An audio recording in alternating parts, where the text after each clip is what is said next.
ओम नमो भगवते वासुदेवाय। ओम नमो भगवते वासुदेवाय। ओम नमो भगवते वासुदेवाय। नारायणं नमस्कृत्य नरं चैव नरोत्तमं देवीं सरस्वतीं व्यासं ततो जयमुदीरयेत्। नष्टप्रायेषु अभद्रेषु नित्यं भागवत सेवया भगवती उत्तमश्लोके भक्तिर्भवति नैष्ठिकी। ओम अज्ञानतिमिरान्धस्य ज्ञानञ्जनशलाकया चक्षुर्न्मीलितं येन तस्मै श्रीगुरुवे नमः। नमो ओं विष्णुपादाय कृष्णप्रेष्ठाय भूतले श्रीमते भक्तिवेदान्तस्वामिनिति नामिने। नमस्ते सारस्वती देवी गौरवाणी प्रचारिणे निर्विशेष शून्यवादी पाश्चात्यदेशतारिणे। जय श्री कृष्ण चैतन्य प्रभु नित्यानंद श्री अद्वैत गदाधर श्रीवासादि गौरभक्तवृंद। हरे कृष्ण कृष्ण कृष्ण हरे हरे, हरे राम राम राम हरे हरे। हरे कृष्ण। तो चलिए आज भगवत गीता के प्रथम अध्याय के श्लोक नंबर 15 के बारे में श्रवण करेंगे। पांचजन्यम ऋषिकेशो देवदत्तं धनंजय पौंड्रम दद्मौ महाशंखम भीमकर्मा वृकोदरा। अनुवाद। भगवान कृष्ण ने अपना पांचजन्य शंख बजाया, अर्जुन ने देवदत्त शंख तथा अति भोजी एवं अति मानवीय कार्य करने वाले भीम ने पौंड्र नामक भयंकर शंख बजाया। तो चलिए इसको समझने का प्रयास करते हैं कि कौन से शंख बजाए और उनके नाम क्या है। तो यहाँ पर बोलते हैं पांचजन्यम ऋषिकेशो। तो ऋषिकेश मीन्स भगवान कृष्ण को यहाँ पे ऋषिकेश बोल के संबोधन किया गया है। तो भगवान कृष्ण जो शंख बजाए हैं उसका नाम है पांचजन्य। और देवदत्तम धनंजय। सो अर्जुन को यहाँ पे धनंजय के नाम से संबोधन किया गया है और वो जो शंख बजाए उसका नाम है देवदत्त। पौंड्रम दद्मौ महाशंखौ। सो पौंड्र नाम के जो भयंकर शंख नाद किए वो कौन है? भीमकर्मा वृकोदरा। भीमकर्मा मीन्स अति मानवीय कार्य करने वाले, वृकोदरा मीन्स अति भोजी। सो अति मानवीय कार्य करने वाले और अति मीन्स बहुत सारे भोजन करने वाले भीम, इसलिए भीम का बहुत सारे भोजन करता, अति भोजी। बहुत सारे खाना जो एक साथ में खा लेते हैं उनको बोलते हैं अति भोजी। सो भीम का नाम है वृकोदरा। वृकोदरा, वृका उदरा, उदरा मीन्स पेट, वृक मीन्स अति भोज। अति भोज करने वाले जो है सो वो है भीम। सो भीम जो शंख बजाए उसका नाम है पौंड्र। तो यहाँ पे 3 शंख के बारे में हमको जानकारी मिलता है। क्या क्या है? भगवान श्री कृष्ण का शंख का नाम है पांचजन्य, अर्जुन का जो शंख है उसका नाम है देवदत्त, और भीम जो वृकोदर है उनका जो शंख का नाम है वो है पौंड्र। और उसके बाद यहाँ पे भगवान को तथा अर्जुन को 2 अलग अलग नाम से संबोधित किया हुआ है। सो भगवान को ऋषिकेश नाम से संबोधित किया हुआ है और अर्जुन को धनंजय। चलिए उसका माने समझने का कोशिश करते हैं। भगवान को ऋषिकेश क्यों यहाँ पे संबोधित किया गया है? तो प्रभुपाद बताते हैं तात्पर्य में, इस श्लोक में भगवान कृष्ण को ऋषिकेश कहा गया है क्योंकि वह ही समस्त इंद्रियों के स्वामी है। सो जो समस्त इंद्रियों के स्वामी है उनका नाम है ऋषिकेश। सारे जीव उनके भिन्नांश है, अतः जीव की इंद्रियां भी उनकी इंद्रियों के अंश है। जो सारे जीव है उनके भिन्नांश है। तो भगवत गीता में भगवान बोलते हैं ममैवांशो जीवलोको जीवभूत सनातन मन षष्ठानि इंद्रियाणि प्रकृति स्थानी कर्षति। सो मेन चीज़ है यहाँ पे ममैवांशो जीवलोको। भगवान बोलते हैं ये जो सारे 84 लाख जीव जोनियाँ हैं ये सभी मेरे अंश है। यहाँ पे वही कहा गया है कि सारे जीव उनके भिन्नांश है और जीव उनके भिन्नांश होने के नाते वो सारे इंद्रिय भी भगवान के अंश है ना। सो भगवान के अंश होने के नाते सारे इंद्रिय भी भगवान के अंश है और भगवान के अंश होने के नाते वो सारे चीज़ के जो कंट्रोलर है वो भगवान कृष्ण है। इसलिए जो सारे इंद्रियों का स्वामी है उनको यहाँ पे ऋषिकेश के नाम से संबोधित किया गया, इसलिए भगवान का नाम है ऋषिकेश। तो प्रभुपाद यहाँ पे और भी बहुत कुछ नाम यहाँ पे बताए हैं, जैसे वासुदेव, मधुसूदन, गोविंद, यशोदानंदन, देवकी नंदन और वासुदेव। ये जो अच्छा अनगिनत नाम है भगवान के, यहाँ पे कुछ ही नाम दिया हुआ है, क्योंकि इससे हमको ये समझने को आता है कि भगवान के जो भी नाम है उस नाम के पीछे एक लीला रहता है या कुछ कारण रहता है। जैसे क्या है, यशोदानंदन, माता यशोदा के पास भगवान थे, यशोदा माता के पुत्र के रूप में, इसलिए हम उनको कहते हैं यशोदानंदन। माता देवकी के पुत्र थे, इसलिए हम बोलते हैं देवकी नंदन। वसुदेव के पुत्र थे, इसलिए हम बोलते हैं वासुदेव। उसी तरह मधु नाम का एक राक्षस को भगवान ने वध किए थे, इसलिए उनका नाम है मधुसूदन, है ना। और उनका और एक नाम है गोविंदा। तो ये गोविंदा किस लिए उनका नाम है, तो यहाँ पे प्रभुपाद बताते हैं कि वे गाय तथा इंद्रियों को आनंद देने के कारण उनका नाम है गोविंद। जो गायों को तथा इंद्रियों को आनंद देते हैं, इसलिए उनका नाम है गोविंद या गोविंदा भी हम कहते हैं। इसलिए भगवान के अनेक नाम हैं, अनेक नामों के पीछे अनेक कारण होते हैं।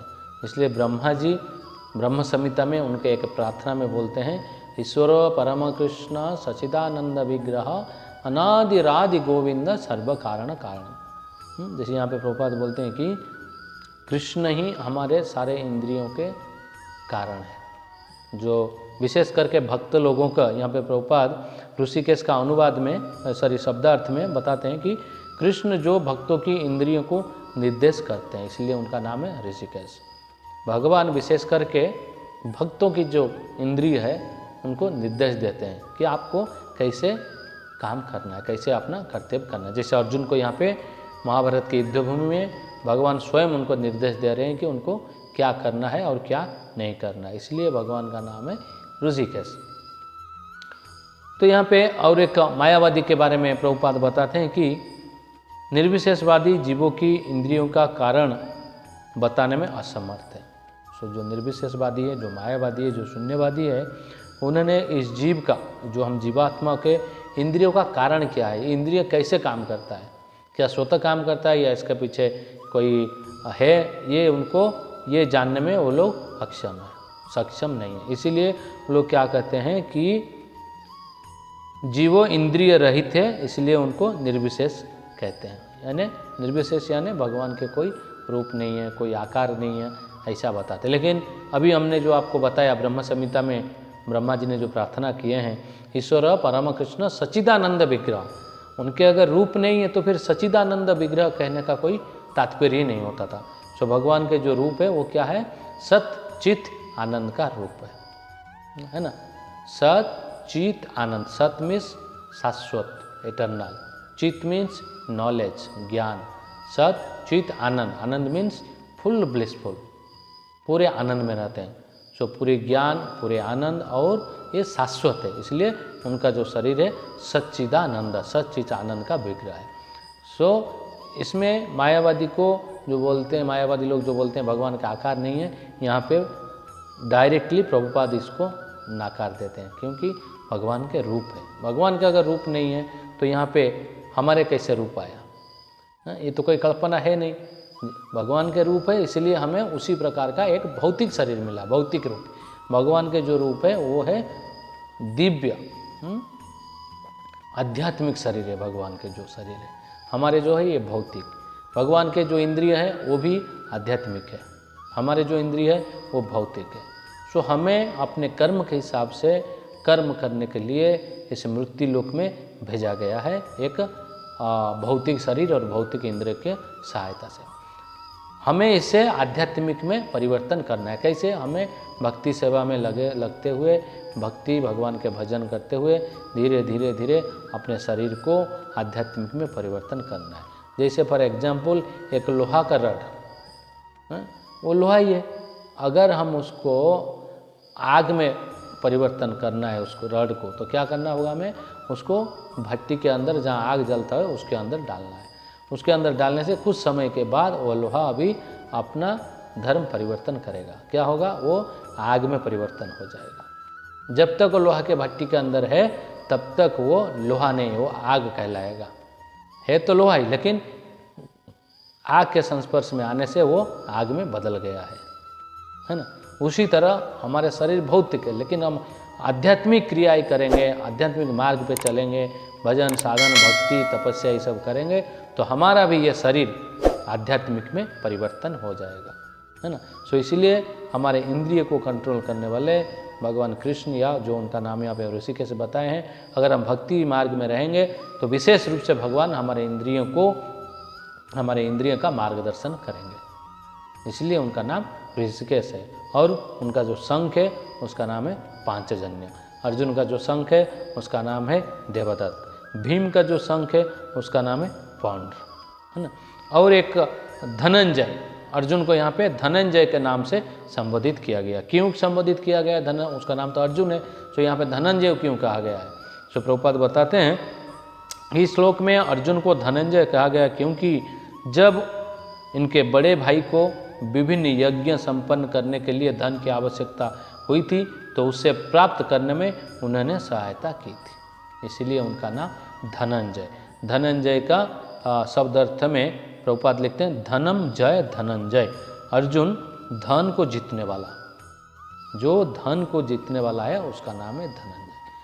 क्योंकि युधिष्ठिर महाराज को यज्ञ आदि संपन्न करने में जो भी धन की आवश्यकता होती थी उसको अर्जुन ही पूरा करते थे, इसलिए उनका नाम है धनंजय। सो अर्जुन ऐसा करने में समक्ष इसलिए है कि उनके पास भगवान कृष्ण स्वयं है, और जहाँ भगवान कृष्ण स्वयं है उनके पास श्री यानी माता लक्ष्मी जी भी है, इसलिए उनको कोई चीज़ के कमी नहीं था, इसलिए उनका नाम है धनंजय, है ना। सो उनका जो शंख का नाम फिर से एक बार बताता हूँ, उनके जो शंख का नाम है वो देवदत्त। ये जो सारे शंख है भगवान कृष्ण की और अर्जुन की, इसको बोला गया है दिव्य शंख। ये सामान्य शंख नहीं है, जैसे पितामह भीष्म पिछले भाग में हमने सुना था, सबसे पहले जो शंखनाद किए थे वो है पितामह भीष्म। ये जो शंख था ये मामूली शंख था, लेकिन भगवान अर्जुन तथा कृष्ण के जो शंख थे वो दिव्य थे। पिछले अध्याय में हमने सुना था ये दिव्य शंख है। सो अपने भगवान कृष्ण, अर्जुन तथा भीम ने अपने अपने शंखनाद किए, क्योंकि युद्ध आरंभ ही होने वाला है, उससे पहले इन्होंने अपने अपने शंख का नाद किया।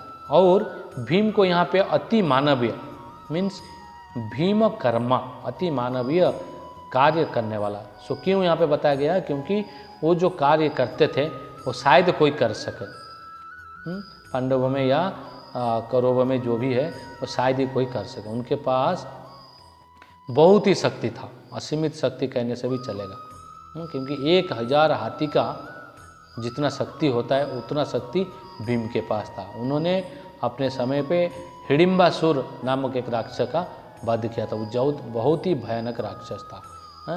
कभी अगर ये प्रसंग आया तो हम आपको इसके बारे में बताएंगे, है ना। तो इसलिए उनको अति मानवीय कार्य करने वाले वृकोदर, अत्याधिक भोजन करने वाला यहाँ पे बताया गया है। तो प्रभुपाद और क्या बोलते हैं? विपक्ष में ऐसा कुछ ना था, ना तो परम निर्देशक भगवान कृष्ण थे, ना ही भाग्य देवी श्री थी, अतः युद्ध में उनकी पराजय पुनर्निश्चित थी। शंख की ध्वनि मानो यही संदेश दे रही थी। तो ये जो शंख की ध्वनि इन तीनों ने किया तो वो क्या संदेश दे रहे हैं कि मानो उनकी जो पराजय है पुनर्निश्चित ही था, मतलब पहले से वो तय था। क्योंकि यहाँ पे पांडवों के पक्ष में स्वयं भगवान कृष्ण और भाग्य की देवी श्री यानी माता लक्ष्मी दोनों ही उपस्थित है। और आगे देखेंगे और उनके साथ और भी है, उनके साथ आगे और कौन है। सो अगला भाग में हम देखेंगे उनके जो और 3 भाई हैं तथा और जो योद्धा है ये सभी कौन कौन से शंख बजाए और उनमें से किसका शंख का नाम क्या है। आज जो हमने सुना 3 शंख के बारे में और 2 नाम जो भगवान के और अर्जुन के यहाँ पे परिवर्तित किया हुआ है, दूसरे नाम से पुकारा गया है, उसके बारे में हमने सुना। फिर से एक बार आपको बता दूं, भगवान श्री कृष्ण के शंख के नाम पांचजन्य, अर्जुन के शंख के नाम देवदत्त तथा भीम जो शंख बजाए उसका नाम था पौंड्र, है ना। और भगवान को यहाँ पे ऋषिकेश के नाम से संबोधित किया गया है और अर्जुन को धनंजय। सो मैंने आपको बताया भगवान के नाम ऋषिकेश क्यों है, क्योंकि उन्होंने इंद्रियों के सारे इंद्रियों के स्वामी है, जो सारे इंद्रियों को कंट्रोल करते हैं, जो भक्तों की इंद्रियों को निर्देश करते हैं, इसलिए उनका नाम है ऋषिकेश। और अर्जुन जो धन को जीतने वाला है वो है धनंजय, इसलिए अर्जुन के नाम है धनंजय।